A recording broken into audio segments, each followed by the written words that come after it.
Namaku Raka. Sudah hampir 3 tahun aku tidak pulang ke rumah nenek di desa Kadipaten. Terakhir aku ke sana saat SMA. Itu pun hanya sebentar. Hidup di kota membuatku lupa rasanya pagi dengan bau tanah basah dan suara jangkrik yang tak pernah berhenti. Hari itu, aku tiba sore menjelang maghrib. Jalan desa yang kecil dan berlumpur tak banyak berubah. Begitu sampai di depan rumah joglo kayu milik nenek, rasa rindu itu langsung menamparku. Rumah tua itu masih kokoh, dengan pintu gebyok besar dan lampu gantung kuning temaram yang menggantung di serambi. "Nak Raka," seru nenek dari dapur, suaranya masih sama hangatnya. Aku langsung memeluk beliau. "Aku kangen, Mbah," ucapku pelan. Malam itu kami makan bersama di dapur seperti dulu.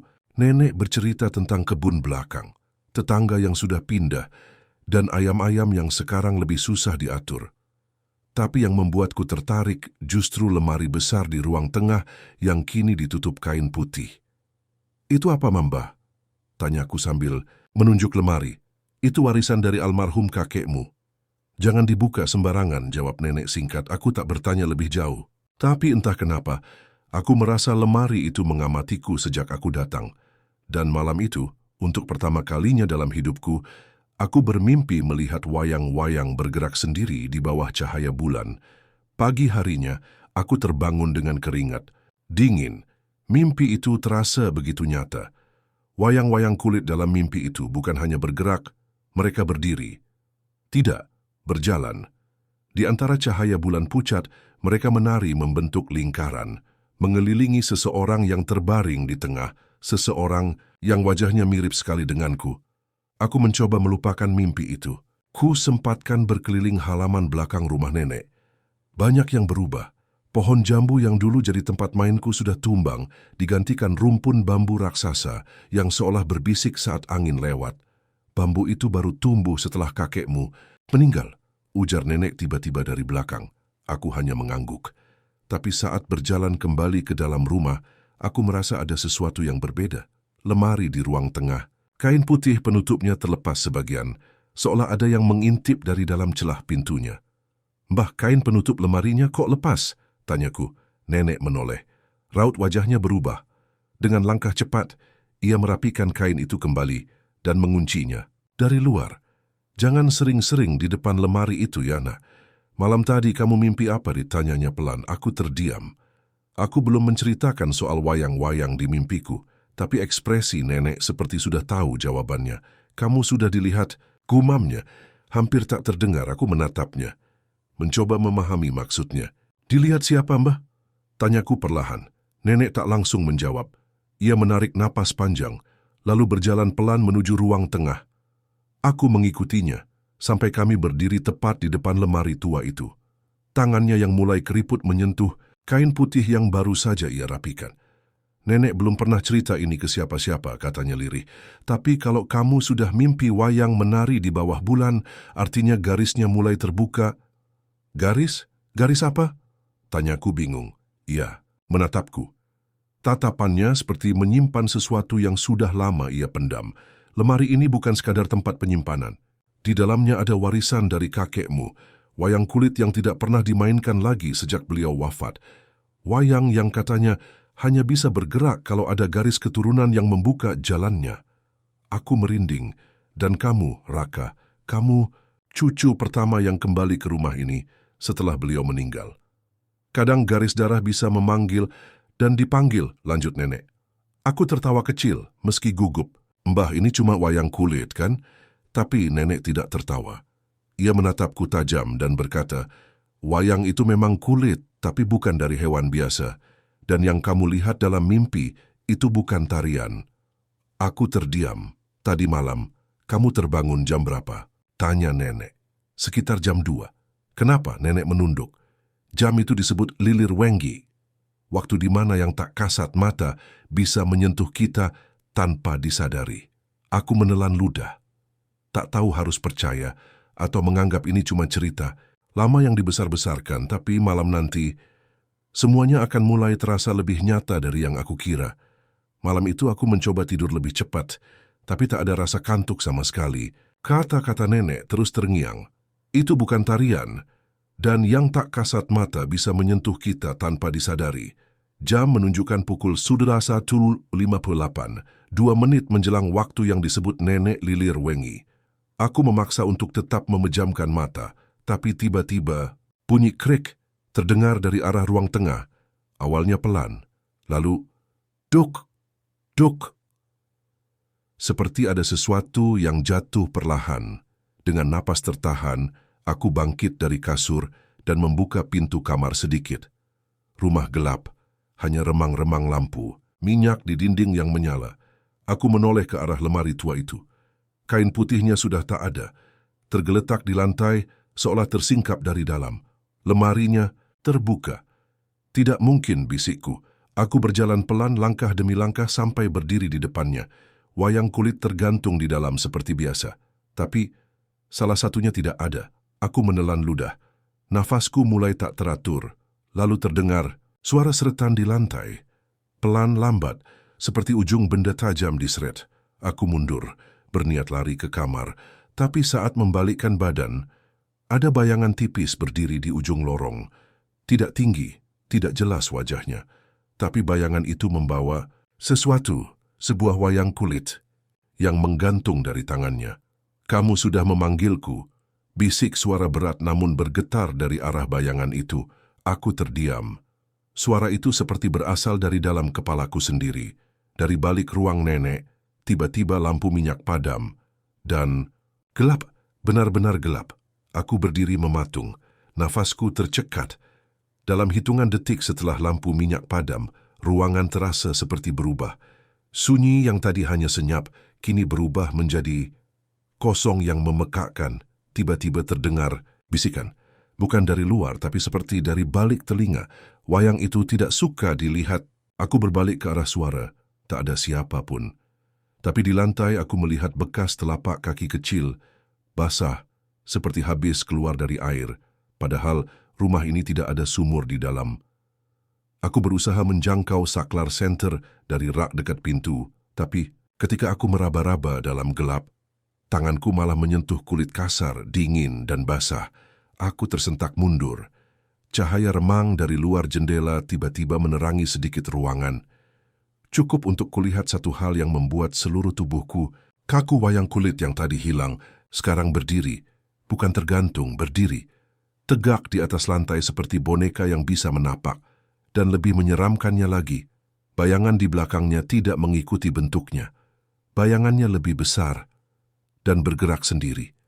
Aku mundur perlahan, kembali masuk ke kamar, mengunci pintu dan bersandar. Namun dari balik pintu, terdengar suara bergetar, seperti seseorang menari sambil menyeret kaki. Ceklek, ceklek, ceklek.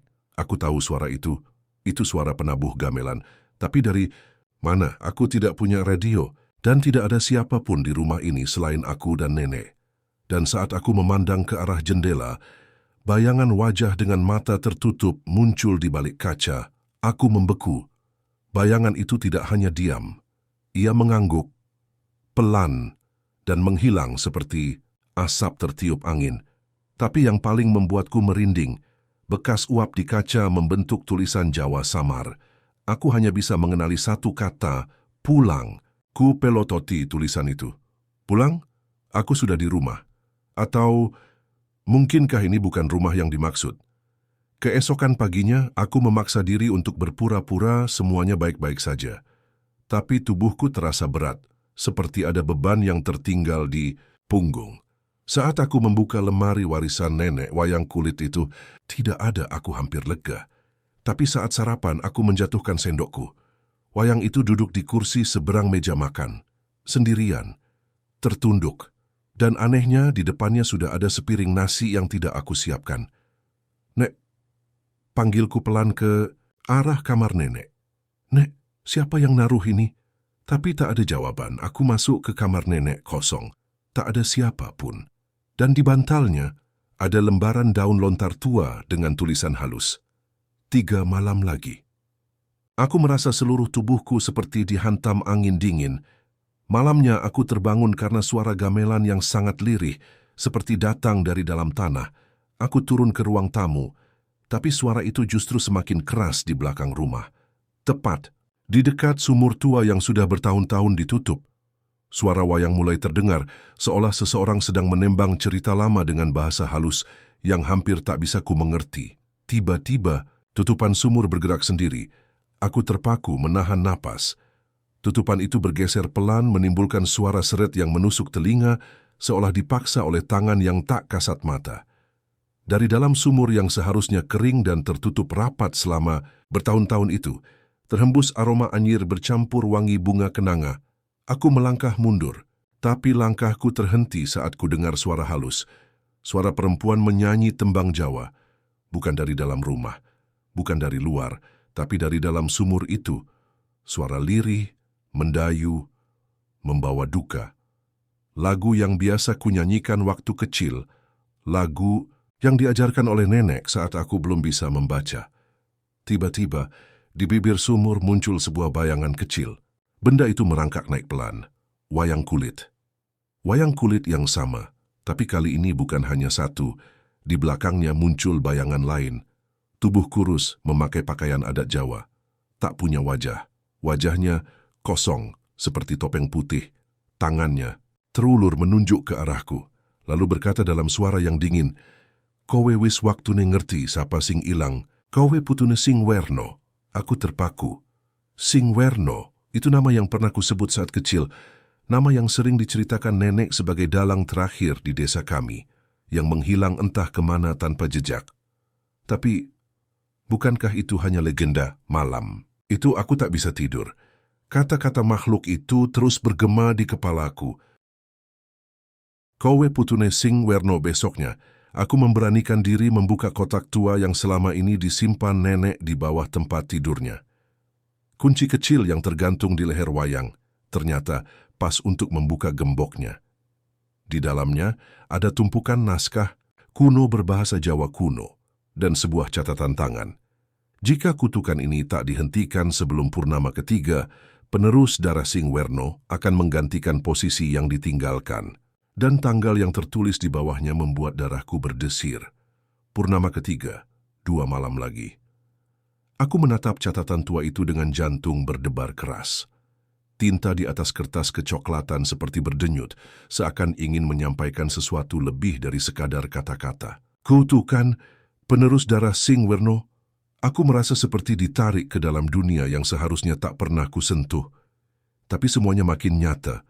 Wayang itu, suara dari sumur, dan kini, tulisan tangan yang entah bagaimana terasa seperti milik nenek sendiri. Malam itu aku duduk memandangi wayang kecil yang mulai berubah. Kulitnya yang semula kering dan kusam kini tampak lebih berkilau, seperti disiram cahaya dari dalam. Tiba-tiba, tangannya bergerak sedikit, seolah hendak menunjuk sesuatu. Aku menoleh. Di tembok, bayangan wayang itu membentuk sesuatu, sebuah peta. Aku mengikuti arah bayangan itu dengan jari, hingga berhenti pada satu titik. Petilasan Werno, sebuah bangunan kecil tua di tengah sawah yang sudah lama dianggap angker oleh warga. Banyak yang bilang tempat itu tak boleh dilalui menjelang malam karena sering terdengar suara gamelan tanpa sumber. Tapi aku tahu, aku tak punya pilihan lain. Besok sebelum malam datang aku harus ke sana. Dan benar, pagi harinya, dengan tubuh lelah dan pikiran yang penuh teka-teki, aku berjalan menyusuri pematang sawah menuju petilasan Werno. Udara terasa berat meski matahari belum tinggi, seolah alam pun menahan napas, menantikan kedatanganku. Bangunan tua itu berdiri muram di antara ilalang tinggi. Dindingnya dari bata merah yang mulai retak, dan di bagian atas tergantung sesaji yang sudah mengering. Tapi yang paling mencolok adalah sebuah ukiran kepala wayang raksasa di pintu masuk. Ukiran itu mirip, sangat mirip dengan wayang kecil, yang kini selalu kubawa dalam kain mori putih. Saat aku melangkah ke dalam, hawa dingin menyergap, suasana berubah drastis. Hening, tetapi tidak sunyi. Ada bisikan halus di telingaku, seperti suara orang ramai yang sedang berlatih gamelan. Tapi, tak ada satu pun manusia di sana. Di tengah ruangan, sebuah pelataran kecil dipenuhi abu kemenyan yang baru terbakar. Dan di situ ada seorang lelaki tua, berpakaian hitam lengkap, duduk bersila. Wajahnya tertutup topeng kayu, tapi suaranya rendah dan bergetar saat berkata, "Kamu cucu dari darah yang dijanjikan. Wayang itu belum memilihmu, tapi dia sudah membawamu kemari." Aku tercekat. "Kamu hanya punya satu purnama terakhir. Kalau gagal, kamu akan menggantikan arwah yang masih terkurung dalam kulit wayang itu." Tenggorokanku kering. Kupikir aku datang untuk mencari jawaban. Ternyata aku baru membuka pintu ke dalam kutukan yang jauh lebih besar. Lelaki bertopeng itu berdiri perlahan, mengeluarkan sebuah gulungan kain dari dalam jubahnya. Kain itu usang, kecoklatan, dan saat ia buka, tampaklah potongan kulit wayang tanpa bentuk, berlubang seperti hangus terbakar dan mengeluarkan aroma kemenyan basi yang menusuk hidung. Animo sisa dari mereka yang gagal. Seketika dadaku bergemuruh. Apa maksudnya mereka yang gagal? Berapa banyak sebelumku yang mengalami hal ini? Si lelaki tak menjawab. Ia malah menunjuk ke arah wayang kecil dalam kain mori yang kubawa yang kini barat bergerak sendiri. Wayang itu menoleh ke arah lelaki bertopeng, lalu ke arahku. Tidak dengan tubuhnya, tapi bayangannya di lantai. Seperti hidup, menggeliat, dan membentuk siluet manusia yang menjerit, terbelenggu. Di dalam kulit itu, ada jiwa. Jiwa seorang dalang kuno yang dihukum karena menyalahgunakan ilmu pementasan untuk mengendalikan kehidupan nyata. Ujar lelaki itu lirih. Wayang itu haus dan dia sedang memilih pewarisnya. Aku terdiam. Kalau kau menolak, kau akan diburu. Tapi kalau kau menerimanya, kau harus siap menanggung akibatnya. Setiap malam purnama, satu bayangan akan datang menagih nyawa. Aku ingin mundur, tapi kaki ini seperti ditahan bumi, lalu suara berdesing terdengar dari langit-langit. Petilasan. Wayang itu meloncat dari tanganku, berdiri sendiri di tengah ruangan, lalu tertawa-tawa kecil, pelan, menyeramkan. Pilih atau dipilih. Dan malam pun mulai merayap masuk, terlalu cepat, seolah waktu pun tak berani menungguku berpikir. Aku terpaku. Nafasku memburu. Suara tawa dari wayang itu masih menggema di telingaku, tipis seperti bisikan dari dunia lain. Lelaki bertopeng sudah menghilang entah kemana, seakan petilasan ini memang hanya tempat untuk menguji, bukan menolong. Di tengah ruangan, wayang kecil itu bergerak sendiri, berputar sekali lalu berdiri tegak seperti boneka hidup yang menantiku membuat keputusan. Aku tahu ini bukan tentang memilih baik atau buruk, tapi memilih bagaimana aku akan bertahan. Lalu suara itu datang lagi. Tapi kini bukan tawa, bukan bisikan, melainkan gumaman doa dari bayangan yang tergambar di dinding. Aku dulu juga memilih dan kini terjebak di kulit ini. Bayangan di dinding bergerak. Seorang pria tua berjubah dalang. Wajahnya hancur seperti terbakar waktu, mengulurkan tangan padaku dari permukaan dinding. Aku ingin lari, tapi langkahku berat. Ruangan ini telah menutup jalan keluarku. Terimalah, dan kau akan mendapat kekuatan menahan kutukan ini. Tolak, dan kau akan digantikan anak itu, adikmu, orang yang paling kau cintai, akan dipilih menjadi wadah selanjutnya. Jantungku seperti berhenti berdetak. Adikku, Nara, aku menggenggam kain mori tempat wayang itu biasa dibungkus, tapi kini kosong. Wayang itu berdiri di hadapanku, mengulurkan tangannya sendiri ke arahku. Tangan dari kulit tipis seperti kertas, tua tapi terasa nyata dan hidup.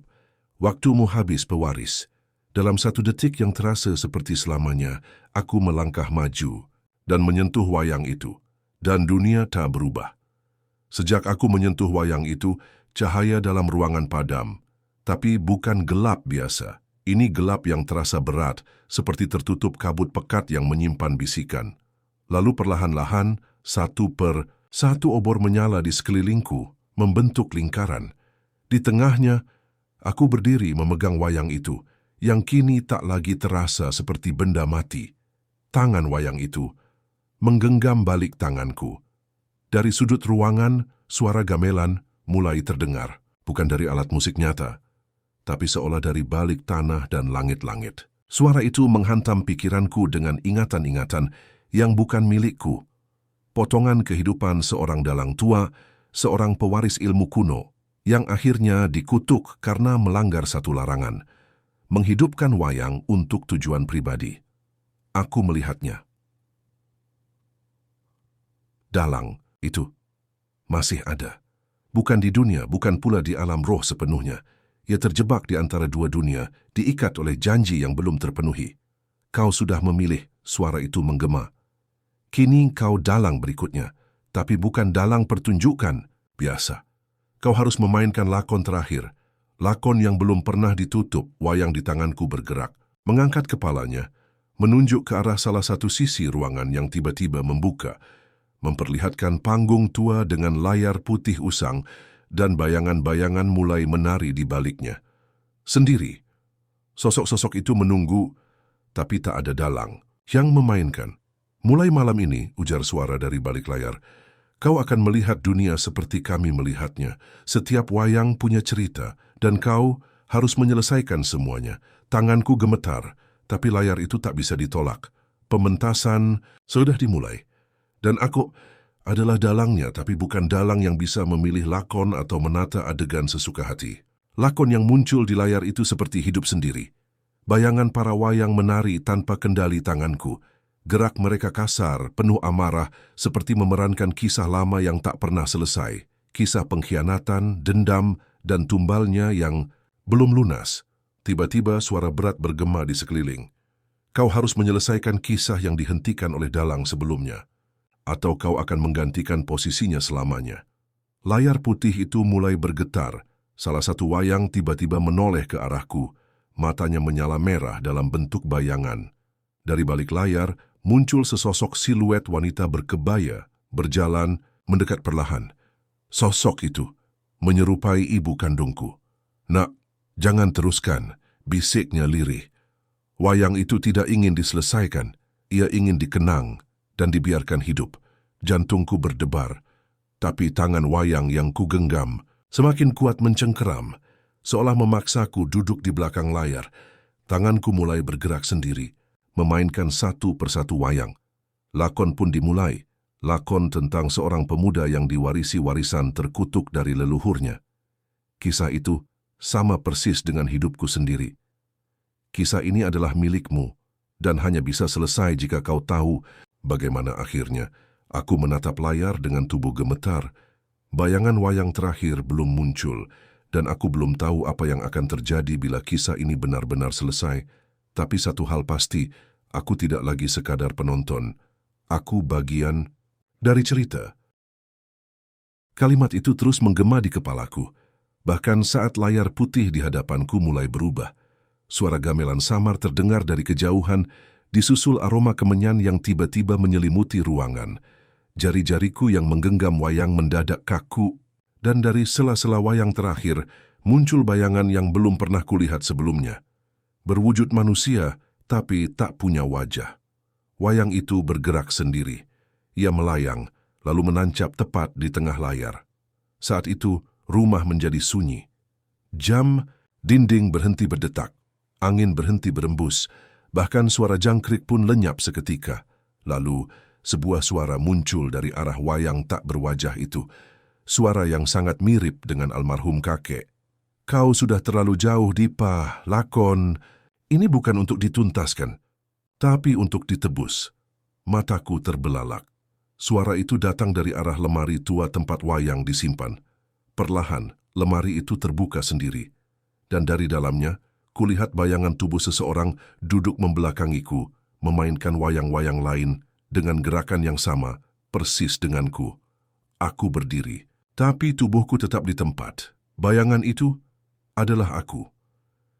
Kalau kau ingin keluar dari lakon ini, satu-satunya jalan adalah menggantikan tempatku. Tiba-tiba, semua lampu padam. Ruangan gelap total, dan dalam gelap itu, aku mendengar suara. Dari semua wayang serempak berkata, lakonnya belum berakhir. Kalimat itu terdengar dari segala arah, menggema seperti ribuan suara dari balik layar. Aku mencoba berteriak, memanggil ibu, memanggil siapapun, tapi suaraku seolah tenggelam di tengah bayang-bayang yang terus berputar di sekitarku. Aku merasa, ini bukan lagi rumahku. Ini adalah panggung raksasa, dan aku, entah bagaimana, telah menjadi dalangnya. Wayang tak berwajah itu kini berdiri di depanku, menggenggam boneka yang sama seperti milikku. Ia mengangkat tangannya dan seketika tubuhku terasa ringan, seperti tali wayang yang dikendalikan. Kau harus menyelesaikan lakon yang tak pernah selesai ini, Dipa, bisiknya. Kalau tidak, kau akan selamanya berada di balik layar. Dalam sekejap aku tersadar.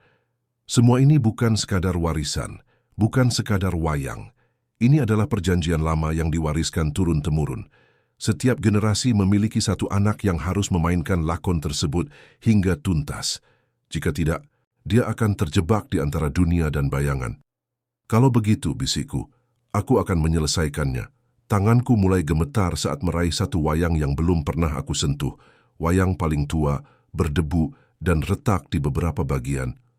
Kakek dulu menyebutnya sebagai lakon terlarang. Kisah yang tak pernah boleh dipentaskan karena ujungnya bisa membangunkan arwah di balik tirai dunia. Tapi aku tidak punya pilihan lain.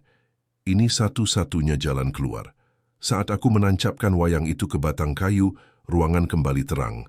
Tapi bukan terang dari lampu, melainkan dari panggung kayu, raksasa yang tiba-tiba muncul di hadapanku, dengan penonton yang bukan manusia. Panggung kayu itu berdiri megah di tengah rumahku yang telah berubah wujud. Dindingnya hilang, atapnya lenyap. Digantikan langit kelam dan kabut yang terus menari perlahan. Di seberang panggung, kursi-kursi berjajar rapi, dan di setiap kursi duduk sosok-sosok tak berkepala. Mereka tidak bersuara, tidak bergerak. Tapi aku bisa merasakan tatapan mereka menusuk dari balik kehampaan wajah itu. Tanganku gemetar saat menggenggam wayang. Bayangan boneka yang aku mainkan terpancar di kelir besar di depanku. Anehnya, bayangan itu bergerak sendiri, seolah tahu lakon yang harus ia perankan. Mainkan dengan jiwamu, Dipa. Kalau salah satu gerakanmu keluar dari garis, mereka akan menjemputmu. Suara itu datang dari balik panggung.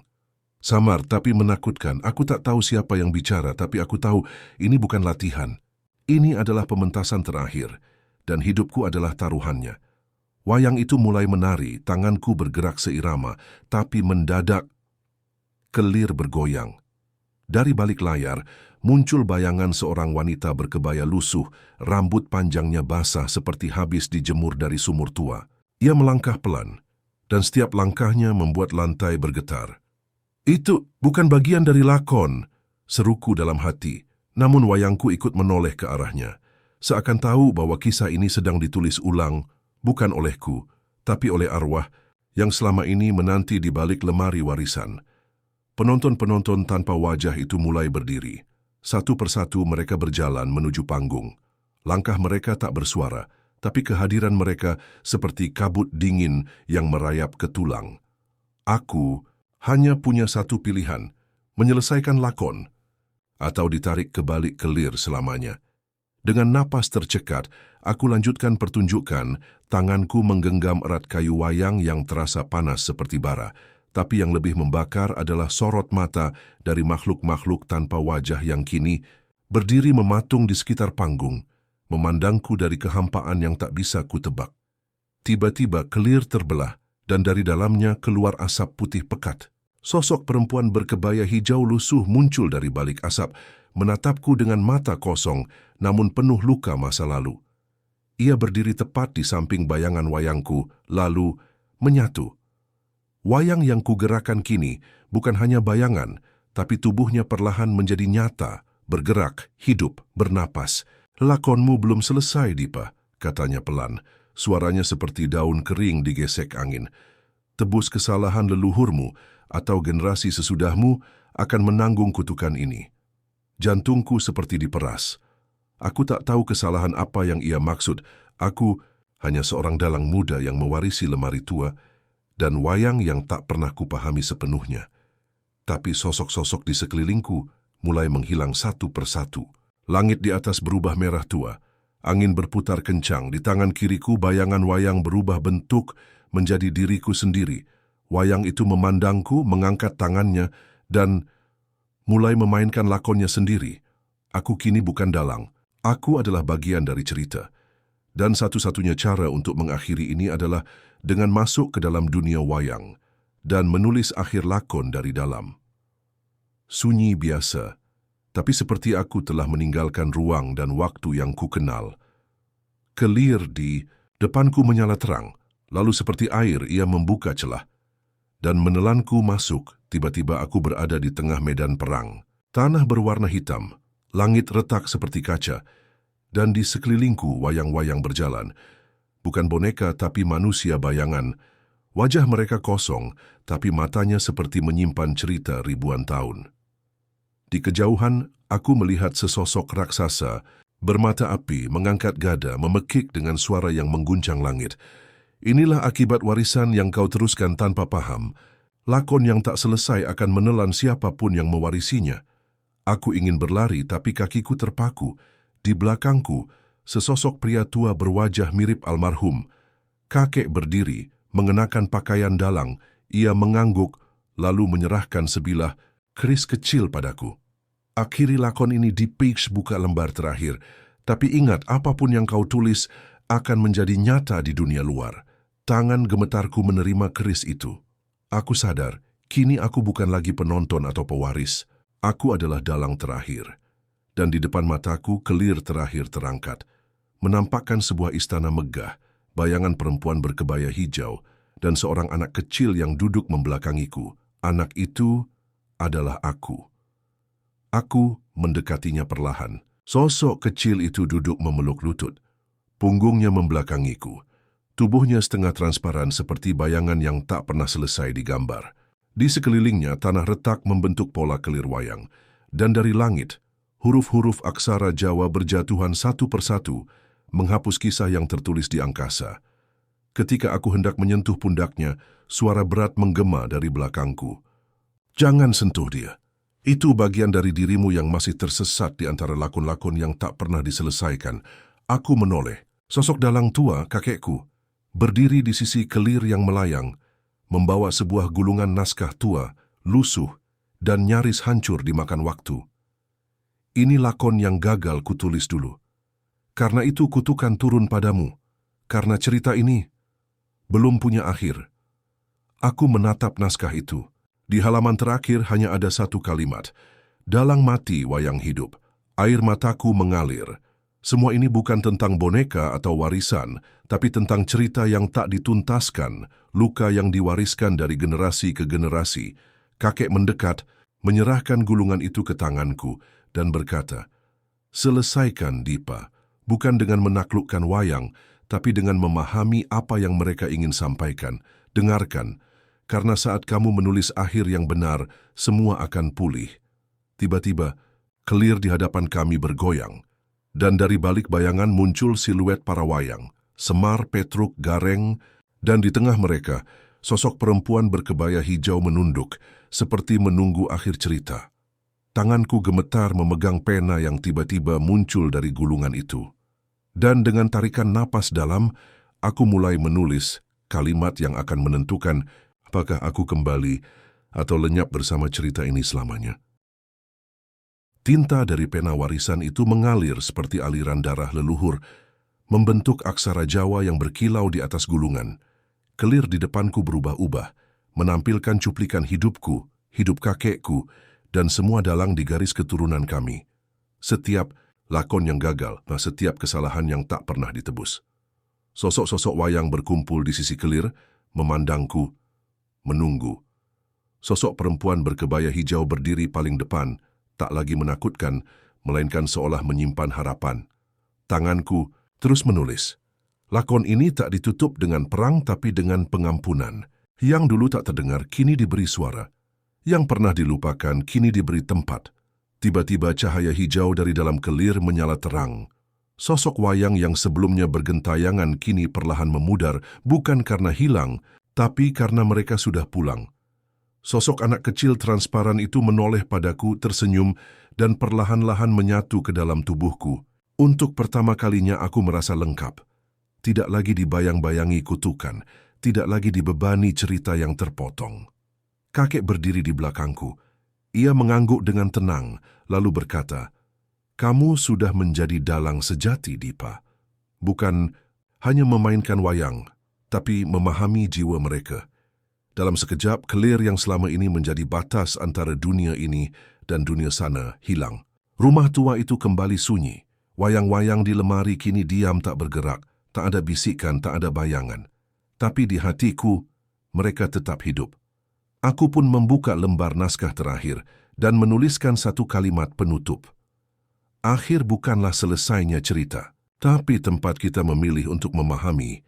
Sebelum mewariskan, wayang kulit warisan itu mulai bicara saat tengah malam, bukan hanya kisah tentang hantu, tapi tentang warisan yang belum tuntas, tentang suara yang ingin didengar, dan tentang keberanian menutup cerita lama agar generasi baru bisa menulis yang baru. Terima kasih sudah ikut menyimak lakon ini. Cerita boleh berakhir, tapi maknanya akan hidup selamanya.